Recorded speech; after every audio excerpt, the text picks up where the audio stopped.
오늘 우리에게 주시는 하나님의 말씀은 신약성경 누가복음 9장 27절에서 36절까지 말씀입니다. 9장 27절에 36절까지 말씀 저와 여러분이 교독해서 읽겠습니다. 내가 참으로 너에게 이르노니 여기 서 있는 사람 중에 죽기 전에 하나님의 나라를 볼 자들도 있느니라.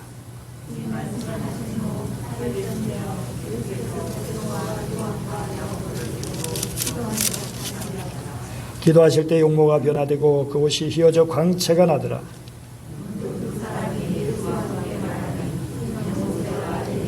영광 중에 나타나서 장차 예수께서 예루살렘에서 별세하실 것을 말할세.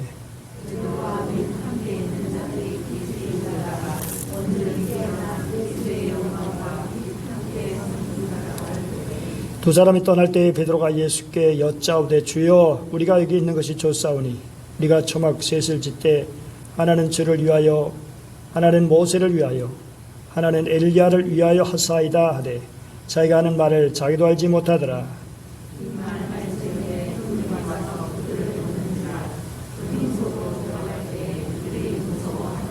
구름 속에 소리가 나서 이르되 이는 나의 아들 곧 택함을 받은 자네 너희는 그의 말을 들으라 하고 소리가 그침에 오직 예수만 보이더라. 제자들이 잠잠하여 그 본 것을 무엇인지 그때는 아무에게도 이르지 아니하니라. 아멘. 먼저 그 나라와 그 일을 구하라. 찬양입니다.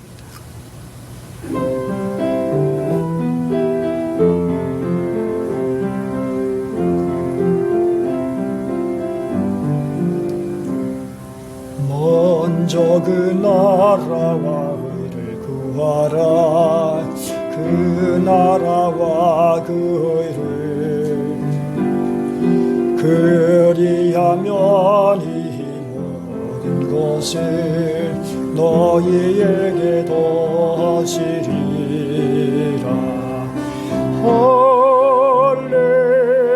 할렐루야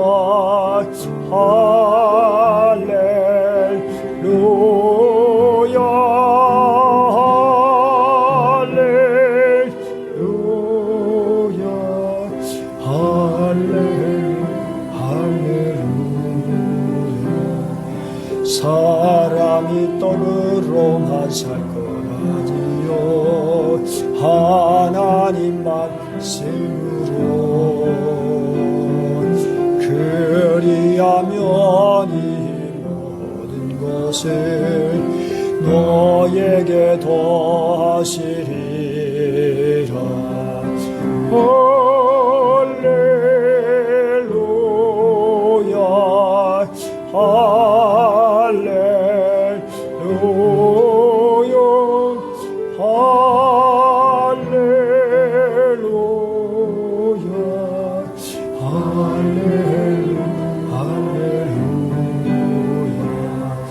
구하라 너희에게 주실 것이요 찾으면 찾으리라. 문 두드리면 열릴 것이라. 할렐루야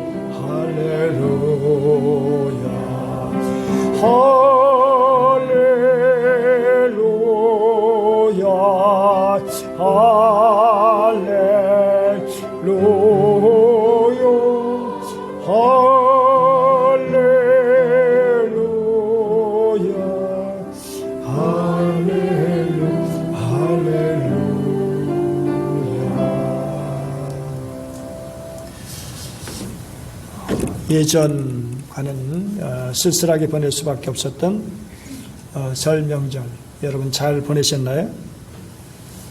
예전에 한데 모여서 세배하고 덕담하였는데 이제는 영상과 문자로 세배하고 안부를 전하는 시대가 되었습니다. 그래도 이렇게 서로 안부를 묻고 덕담을 나누고 인사를 할 수 있으니 그래도 다행이라 할 수 있을까요?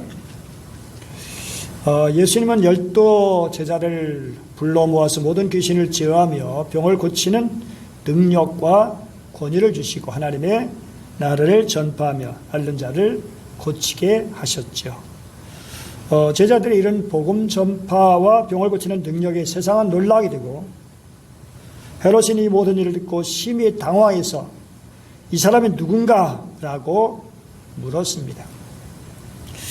이러한 세상 헤롯의 질문에 사람들은 세례 요한이 죽은 자 가운데서 살아났다고, 또 다른 사람들은 옛 선지자 한 사람이 다시 살아났다고도 했습니다. 어쩌면 오늘의 세상도 우리 크리스찬에게 이와 같은 질문을 던지고 있습니다. 너희가 전하는 예수가 누구냐? 이 질문에 우리는 어떻게 대답하겠습니까? 그런데 예수님께서 제자들에게 이렇게 물으셨습니다. 너희는 나를 누구라느냐? 이에 제자들은 사람들의 말을 빌어서 세례 요한 혹은 엘리야 혹은 옛 선지자 중에 한 사람이 살아났다고 대답했습니다. 이에 예수님은 다시금 제자들에게 묻죠. 그러면 너희는 나를 누구라느냐? 이 질문에 제자들을 대표하는 베드로가 하나님의 그리스도 신이다라고 대답을 했습니다. 여기 그리스도란 말은 이스라엘 말로 메시아인데 구세주를 뜻하죠. 그 세상을 구원하실 분입니다. 이처럼 우리도 대답합니다. 예수는 그리스도시다. 교회의 신앙 안에서 우리는 예수를 그리스도로 고백해왔고 또 그렇게 가르칩니다. 그렇다면 그리스도 그분은 어떻게 세상과 소통하고 세상을 구원하시는 것일까요? 병고침과 배고픈 자를 먹이심으로? 누가복음도 오늘의 본문 바로 앞에 제자들의 전도와 병고침 그리고 예수께서 5,000명을 먹이신 사건을 보도하고 있습니다. 오늘의 교회도 세상을 구원하기 위해서 복음 전도와 치유 사역과 사회 봉사의 손길을 부지런히 펼칩니다. 하지만 세상은 여전히 교회에 대해서 냉소적이고 심지어 예수와 그리스도인에 대해서 부정적인 생각을 가지기도 합니다. 오히려 반기독교적 세력은 날로 더해만 갔습니다. 코로나를 거치면서 한국교회 대사의 신뢰도가 32%에서 11%나 추락해서 21%가 되었습니다. 그러면 이러한 때 교회 회복 진정한 승리의 길은 어디 있는 것일까요? 예수님께서는 베드로와 요한과 야고보를 데리시고 산에 오르기 시작하셨어요. 오늦게야 높은 산을 오르기 시작했기 때문에 산에 올라갔을 때 아마 저녁이 되었을 겁니다. 그러면 왜 그렇게 힘들게 산으로 오르신 것일까요? 기도하시러 올라가셨죠. 지금까지 그래도 나름대로 평온한 상태에서 복음을 전하고 말씀을 가르치셨죠. 그런데 바로 이 변화산 사건 이후부터 많은 여건과 고난에 직면하시게 되죠. 이제 하산에서 예루살렘으로 올라가게 됩니다. 순환을 당하고 젊은 나이에 그 모진 고통을 겪고 죽임을 당해야만 하는 그런 엄청난 일이 기다리고 있는 거죠. 그러므로 고난을 이겨내기 위해서 기도로 준비하신 거죠. 그리고 제자들을 훈련시키기 위한 것이기도 하죠. 그런데 여느 때와 마찬가지로 주님의 마음을 헤아리지 못한 제자들은 깊은 잠에 빠졌습니다. 어쩌면 바로 오늘 우리 크리스찬들의 모습이 아닌가라는 거죠. 세상 유혹 앞에서 깊은 영적인 잠에 빠져있는 그런 오늘 우리 크리스찬의 모습을 잘 보여주고 있다고 생각됩니다. 그러나 주님만큼은 잠을 자실 수가 없으셨어요. 엄청난 일을 앞에 둔 주님께서 어찌 피곤을 느낄 수 있겠어요? 그래서 기도하기 시작했습니다. 우리 앞에는 두 길이 놓여 있습니다. 바로 세상의 길과 주님의 길입니다. 세상의 길은 자신들을 위한 사람들의 길이고 주님의 길은 사람들을 위한 하나님의 길입니다. 세상의 길은 그야말로 자기중심적이고 자신의 삶을 구하고 세상을 얻으려 큰 자가 되고 다른 사람에 군림하고 걱정과 두려움이 없어 남에게 해를 끼치고 자신을 섬기는 그런 모습들이죠. 그런데 주님의 길, 사람들을 위한 하나님의 길은 타인 중심적이죠. 이타적이시고 남을 위해 자신의 삶을 잃는 거죠. 그리고 소유를 포기해야 하기도 하죠.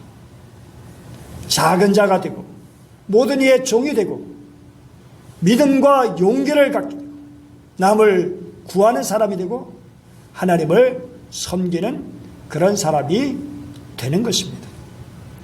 그럼 우리는 어느 길을 걸어와야 할까요? 분명히 주님 말씀하셨죠. 좁은 문으로 들어가라. 멸망으로 인도하는 문은 크고 그 길이 넓어 그리로 들어가는 자가 많고. 그렇습니다. 좁은 문으로 들어가라.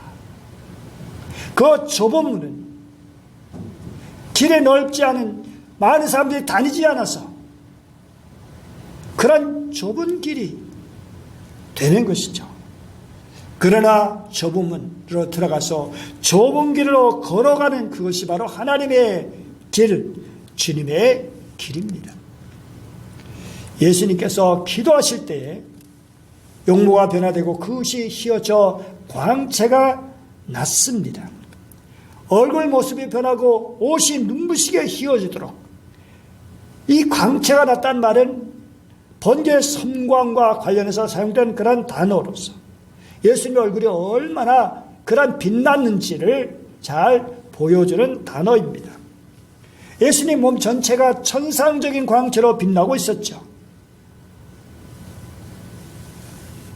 요한계시록 1장 14절 그 머리와 털의 희가 흰 양털 같고 눈 같으며 그의 눈이 불꽃 같고 그 얼굴에 해가 힘있게 비치는 것 같다라고 그렇게 사도 요한은 예수님을 표현해 주고 있어요. 그런 예수님을 배웠던 것이죠. 그런데 30절에 보면 변화에 나타난 모세와 엘리야 예수님과 함께 뭔가를 대화를 나누고 있는 것을 볼 수 있어요. 그럼 이분들이 도대체 무슨 이야기를 나눴을까?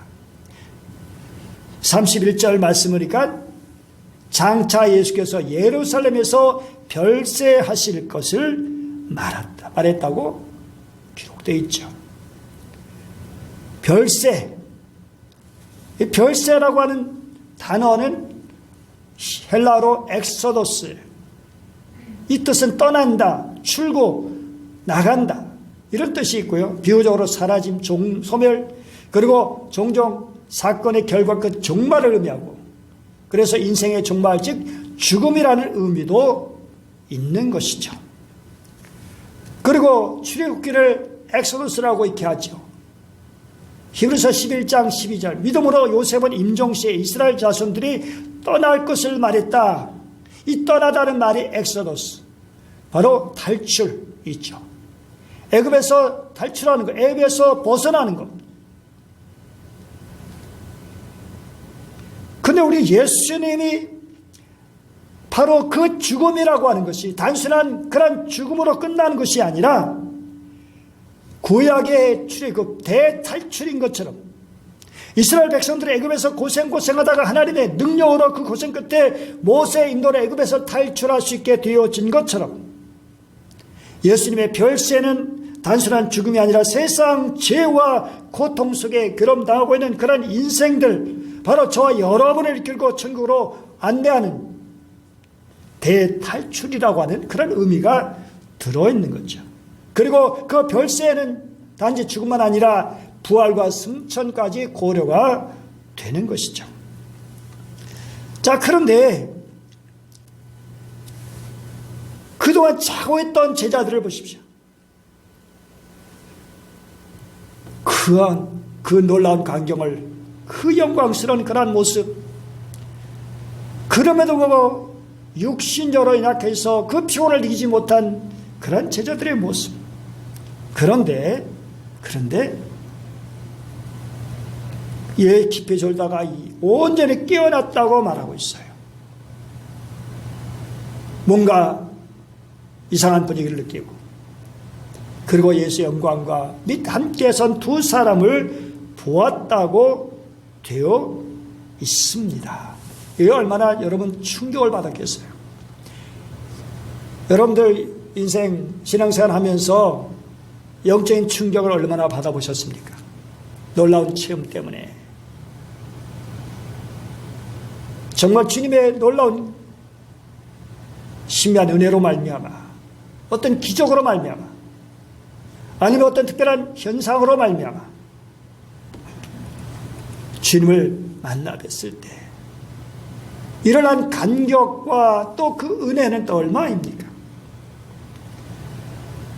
혼돈에 빠진 베드로와 두 제자, 그야말로 제정신이 아니게 됐죠. 연결해서 육신의 세계에 사는 우리가, 시간과 공간에 사는 우리가, 물질의 세계에 사는 우리가 영적인 세계에 대한 그러한 것에 대한 깊은 체험을 하게 되었을 때, 어떤 분들은 천사를 보았다라고 말하기도 하고, 어떤 분은 깊은 신령한 음성을 들었다라고도 하고, 어쨌든 그러한 것들의 짧은 순간이었을지라도 그의 인생을 변화시킬 수 있는 그런 놀라운 일이기도 한 것이죠. 굉장히 충격받은 베드로. 그래서 자기가 뭔 말한지도 모르면서 이렇게 말하죠. 선생님, 우리가 여기는 것이 좋겠습니다. 우리가 초막을 셋을 짓겠습니다. 그래서 하나는 주님이 사시고 다른 두 천막에는 모세와 엘리야가 살도록 모시겠습니다.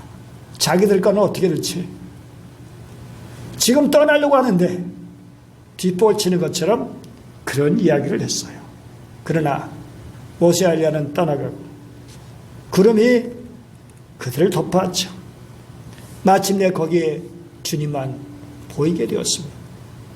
주님 주위로 구름이 점점 그들을 덮을 때 그들의 갑자기 두림이 몰려왔죠. 마치 옛날 출애굽기 19장 십계명을 주시기 전에 그런 놀라운 모습을 이스라엘 백성들이 본 것처럼 너무나 두렵고 너무나 엄청난 사건이었죠.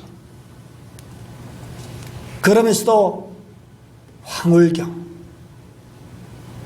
정말 이 황홀경, 저도 그런 황홀경 시험이 있었는데 그 순간은 얼마나 이런 말해서는 표현할 수 없는 그런 정말 황홀경이죠. 그야말로 베드로서 1장 16절 18절에 베드로는 이렇게 고백했어요. 우리 주 예수 그리스도의 능력과 광림하심을 너에게 알게 한 것이 교모에 만든 이야기를 따른 것이 아니오 우리는 그의 크신 위엄을 친히 본 자라.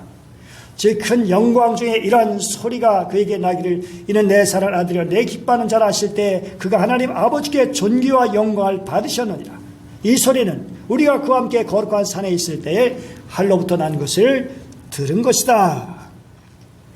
그러면 주님께서 왜 이들을 데리시고 높은 산에 오르셨던 건가요? 물론 기도하시기 위해서 가셨지만 27절 말씀 보면 하나님의 나라를 볼 자들도 있느니라. 다시 말해서 제 제자에게 하나님의 나라를 보여주시기 위해서. 누가 9장 하나님의 나라라는 단어가 4번 나오는데 9장 이전에 하나님 나라를 전파하며 그렇게 해서 제자들을 파송하시는 모습을 보여주고요. 그리고 9장 11절 무리들이 왔을 때 예수님이 하나님 나라의 일을 이야기하시는 것을 보여주고 있습니다. 하나님의 나라, 제자들이 본 하나님의 나라는 어떤 모습일까요? 모습이었을까요? 천국은 어떤 것이었을까요? 하나님의 나라 천국. 하나님의 나라는 물론 이미와 아직 현재 여기 우리가 경험하는 하나님의 나라, 그리고 마지막 온전히 경험할 하나님의 나라, 그렇게 이중적인 의미가 들어있지요. 요한계시록 21장 23절 그 성은 해와 달의 비침이 있을 데 없으니 이는 하나님의 영광에 비치고 어린 양이 그 등불이 되심이라. 해와 달조차 필요 없는 햇빛이 무식하게 되어지는, 야, 얼마나 주님의 그 등불이, 주님이 얼마나 그 영광의 빛이 얼마나 큰지, 환하게, 물론 그렇다고 너무 눈부셔가지고 그렇게 앞을 제대로 보지 못할 정도는 아니면서 우리가 보기 좋으면서 정말 그 밝은 빛이 그 우리의 육신적인 겉으로 보일 빛이 아니라 내 심령에도 비춰지고, 그래서 안팎이 밝고 기쁘고 명랑한 그의 나라가 되어지는 것이죠. 전기 필요 없고 태양조차 필요 없이, 어둠이 없고 죽음이 없는, 슬픔이 없는 그런 나라. 가만히 묵상해 보면서 이 땅에는 지금도 얼마나 많은 사람들이 그렇게 눈물을 흘리고 살아가는가. 갑자기 직장을 잃어서, 억울한 일을 당해서, 또 문제 때문에, 그리고 또 이런저런 어려움 때문에, 질병 때문에, 착취와 억압을 당해서, 박해로 인해서 눈물을 흘릴 수밖에 없는, 괴로워할 수밖에 없는 수많은 사람들. 오늘 이 시간도 그런 일들이 지금 일어나고 있고 경험되어지고 있는 것이죠. 그럴 때 우리는 정말 간절히 바라는 것이, 주여 어느 때입니까? 언제입니까? 주님의 나라가 온전히 이루어지기 원합니다. 슬픔도 없고 눈물이 없고 고통이 없는 그런 나라를 간절히 사모하는 것이죠. 제자들은 예수님의 진정한 모습을 보았습니다. 다시 말해서 하나님의 나라의 진정한 모습을 보았다는 것입니다.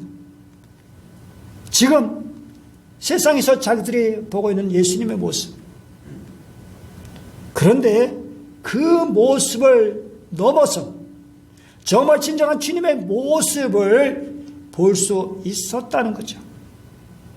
인간을 구원하기 위해서 인간의 모습으로 와 계신 예수님의 모습이죠.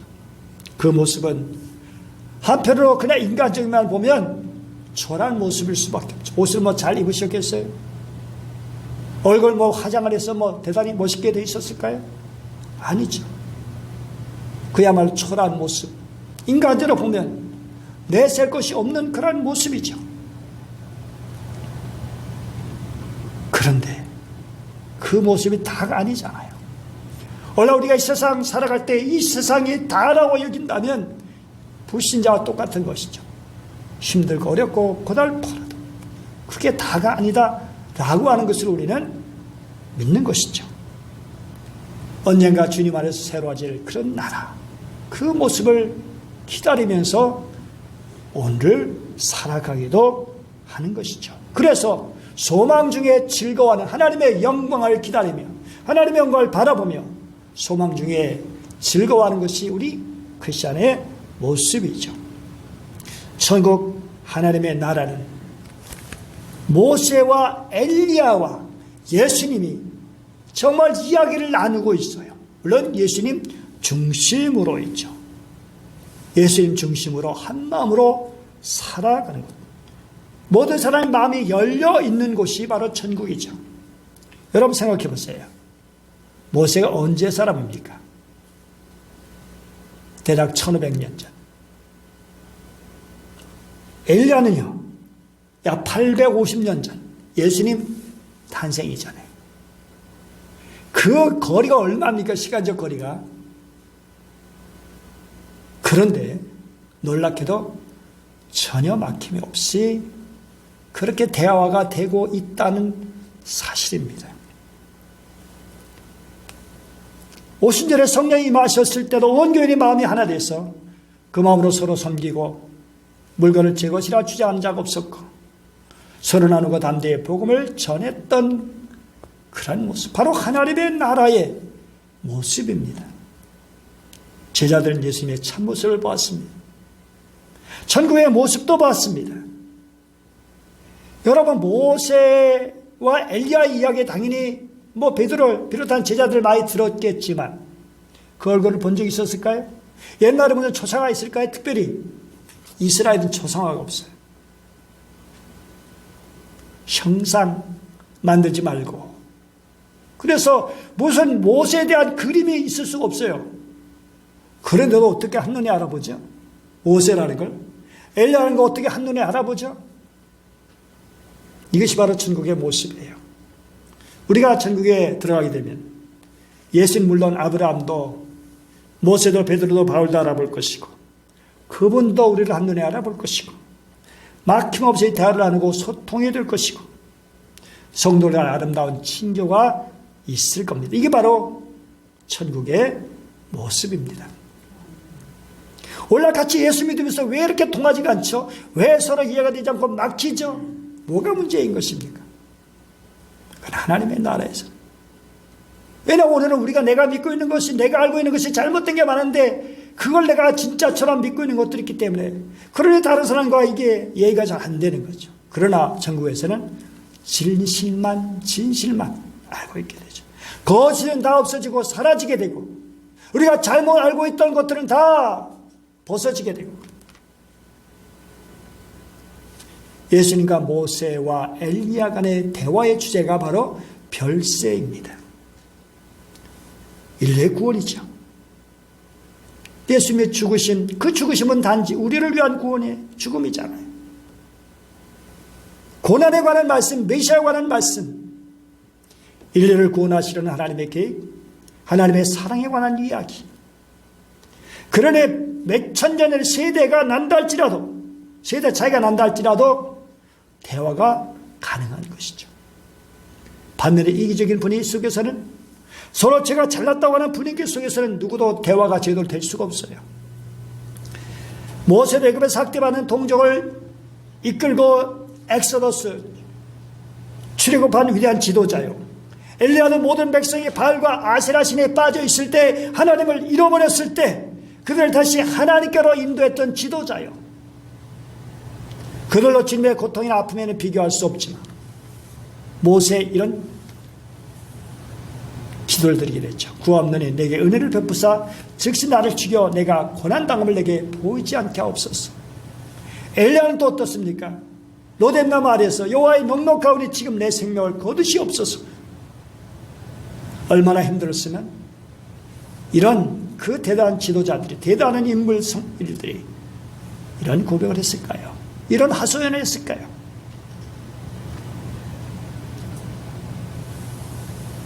그런데 이런 경험을 했던 저들은 이제는 주님은 직접 죽음의 길을 걸어가시는 것을 너무나 잘 알고 있었기 때문에 그래서 진실한 대화가 될 수가 있었던 거죠. 여러분, 대화란 무엇입니까? 서로 양보하고 중간 인접에서 만나는 것이 대화인가요? 아니죠. 그것은 사업에서 이루어지는 협상이지 대화가 아니죠. 협상은 밀고 당기다가 중간 적정선에서 타협을 하는 협상이죠. 그러나 진정한 대화라는 것은 서로의 차이를 인정하고 다양성을 존중할 때 비로소 가능한 거죠. 상호 신뢰, 상호 존중을 바탕으로 해서 상대방과 오가는 말이 있고 서로 반응이 있는 그런 상호 작용이죠. 공감이 있고 이해가 있고 수긍이 있고. 대화는 단지 일방통행이라 혼자 신나게 떠드는 그런 것이 아니죠. 사람의 지혜가 낮다고 해서 그 사람의 생각이 낮은 것은 아니에요. 내가 옳은 만큼 다른 사람의 생각도 옳다고 인정하고 다른 사람의 의견을 존중하고 들을 줄 알아야 하는 거죠. 다른 사람의 좋지 않은 점도 타산지적으로 삼아서 그러면 또 다른 배움이 되는 거죠. 바로 이것이 대화의 기본 정신입니다. 다른 사람의 말을 들으려는 태도, 타인에 대한 존중이 밑바탕이 되어 있을 때 진정한 대화가 가능하죠. 따라서 진정한 대화는 상대방의 말을 가슴으로 읽을 때 가능한 일입니다. 그런데 더 나아가서 오늘 말씀을 보면 진정한 대화라는 것은 하나님이 원하는 것이 무엇인가를 놓고 거기서 만나는 겁니다. 진리를 이루는 것입니다. 우리가 작년에 창세기를 통해서 야곱의 가정의 대화를 볼 수 있었어요. 기운이 더욱 심해지고 이투에서 가져온 곡식이 다 떨어졌는데 아버지 야곱의 아들들이 말하죠. 다시 가서 먹을 것 좀 사와라. 하지만 자식들은 막내하고 베냐민과 같이 가지 않으면 갈 수 없다고 그렇게 얘기하죠. 그러자 아버지는 자식들을 탓합니다. 아니 어쩌자고 너희는 아우가 있다는 말을 해가지고 나를 이렇게 괴롭게 해. 이놈의 자식들아. 그러나 자식들은 할 말이 있죠. 결국 이 가정의 대화 분위기는 답답하고 막히고 매우 불편하고 상호 소통이 안 되죠. 말이 안 되죠. 말은 대화를 하고 있지만 진정한 대화가 되지 않는. 그런데 이때 그 대화가 풀어지는 일이 있죠. 바로 유다가 나서서 아버지 야곱에게 말하죠. 제가 막내를 데리고 가게 해주십시오. 제가 그 아이의 안전을 책임지겠습니다. 아버지께서는 그 아이에 대해서는 저에게 책임을 물어주십시오. 제가 그 아이를 아버지께로 다시 데리고 와서 아버지 앞에 세우지 못한다면 그 죄를 제가 평생 달게 받겠습니다. 우리가 이렇게 머뭇거리고 있지 않았다면 벌써 2번이나 더 다녀왔을 것입니다. 그러자 아버지하고도 이렇게 반응합니다. 그렇게 해야 한다면 이 땅에서 나는 것 가운데 가장 좋은 토산물을 너희 그릇에 담아가지고 와서 그 사람에게 선물로 드리도록 해라. 돈도 2배나 가지고 가라. 너희 자랑하기에 담겨 되돌아온 돈을 돌려줘야 된다. 아마 그것은 실수였을 거야. 너희 아우를 데리고 어서 그 사람에게로 가거라. 너희들의 그 사람 앞에 설 때 전능하신 하나님이 그 사람을 감동시켜서 너희에게 자비를 베풀어 주시기를 간절히 빈다. 그가 거기 남아있는 아이와 베냐민도 너희와 함께 돌려보내준다면 더 바랄 것이 없겠다. 자식들을 잃게 되면 잃는 것이지 난들 어떻게 하겠느냐.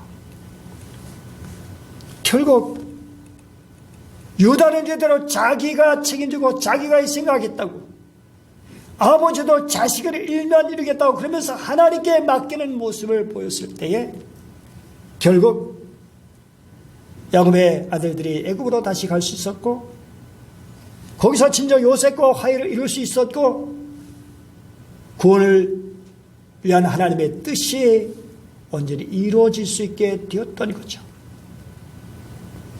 여러분, 변화산에서 예수님이 나누신 대화, 고난을 당하자는 대화입니다. 내가 죽고 다른 사람을 살리자는 대화입니다. 이런 주님의 뜻에 모세와 엘리야는 정말 예수님을 존경하면서 예수님을 경외하면서 예수님을 격려하고 용기를 북돋아주고 감사를 드렸을 것이라고 생각이 듭니다. 모세 엘리야도 다 그런 정신으로 살았던 분들이잖아요. 여러분, 변화산의 모습이 오늘 우리 교회의 모습이 되어야 할 것입니다. 주님의 모습이 바로 드러나야 하고 주님의 빛의 광채로 빛나야 하고 천국의 교제가 이루어지고 진정한 대화가 있어지고, 세상에 어렵고 가난한 이들에게 어떻게 하면 사랑을 나누어 줄 수 있을까? 죽어난 영혼들을 어떻게 하면 구원에 이르도록 할 것인가? 어렵고 힘든 가운데 있는 사람들을 어떻게 도와줄 수 있을 것인가? 어떻게 하면 어려운 교회를 돕고 선교를 힘쓸까? 어느 나면 영혼의 대화가 있는 이곳이 바로 작은 천국이 되어야 할 것입니다. 그럴 때 교회가 교회되는 것입니다. 세상을 향해서 와보라고 외치시는 교회. 그런데 많은 교회가 이기적인 집단, 자기만 잘생겼다고 자기만 잘났다고 그렇게 외친다면 그게 무슨 천국이요? 한나라의 모형이라고 말할 수 있겠습니까?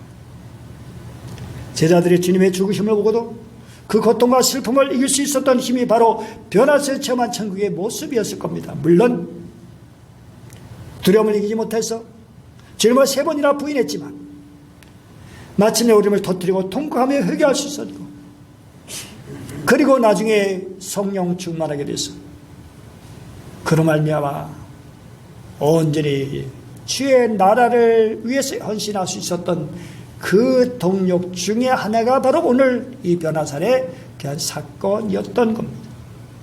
여러분들은 뭘 바라보고 사십니까? 어디를 바라며 어디를 향해서 걷고 있습니까? 주님의 산상에서 기도하며 변하셨을 때 하나님의 나를 잘 보여주셨습니다. 그러므로 변화산의 천국 모습을 생각하면서 천국 백성답게 사순절을 맞이해서 또 믿음과 사랑으로 깊은 교제와 진정한 대화 가운데 지내실 여러분 되시기를 축복합니다. 기도하겠습니다. 오늘 오신 하나님 아버지 감사드립니다. 오늘도 저희들을 사랑해 주시고 말씀을 주시니 감사합니다. 주님,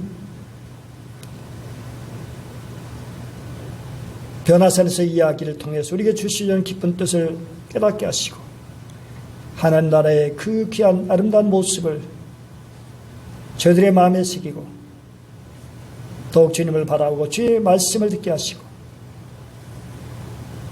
주님의 영광 빛에 정말 그 영광을 바라보며 오늘도 내일도 아름답게 천국 백성으로 살 수 있게 하여 주시옵소서. 진정한 대화가 있게 하시고 소통이 있게 하시고 나눔과 헌신과 희생이 있게 하여 주옵소서. 간절히 원하며 귀하신 주 예수님의 이름으로 기도드립니다.